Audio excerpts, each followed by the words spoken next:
Dans cette période difficile, je voulais apporter mon soutien aux gens qui travaillent, le personnel de santé par exemple, mais aussi tous les autres. Et il y a un poème de Robert Lamoureux qui m'a beaucoup aidé, je tenais à vous le partager, aux gens qui travaillent, aux gens qui sont confinés. C'est un poème que je me dédie un petit peu à moi-même quand je finis les spectacles et qu'on me dit « tu as mauvaise mine ». Alors, voici la réponse que Robert Lamoureux aurait pu donner.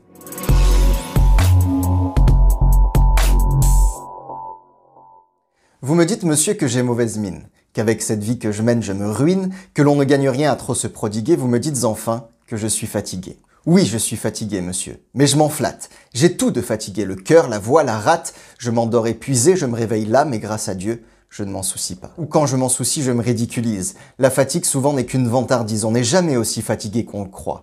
Et quand cela serait, n'en a-t-on pas le droit ? Je ne vous parle pas des tristes lassitudes qu'on a lorsque le corps harassé d'habitude n'a plus pour se mouvoir que de pâles raisons, lorsqu'on a fait de soi son unique horizon, lorsqu'on n'a rien à perdre, à vaincre ou à défendre. Cette fatigue-là est mauvaise à entendre. Elle fait le front lourd, l'œil morne, le dos rond et vous donne l'aspect d'un vivant moribond. Mais se sentir plié sous le poids formidable, des vies dont un beau jour on se fait responsable. Savoir qu'on a des joies ou des pleurs dans ses mains. Savoir qu'on est l'outil le lendemain. Savoir qu'on est le chef, savoir qu'on est la source. Aider une existence à continuer sa course. Et pour cela se battre à s'en user le cœur, cette fatigue-là, monsieur, c'est du bonheur. Et sûr qu'à chaque pas, à chaque assaut qu'on livre, on va aider une existence à vivre ou à survivre. Et sûr qu'on est le port et la route et le gué. Où prendrait-on le droit d'être trop fatigué ?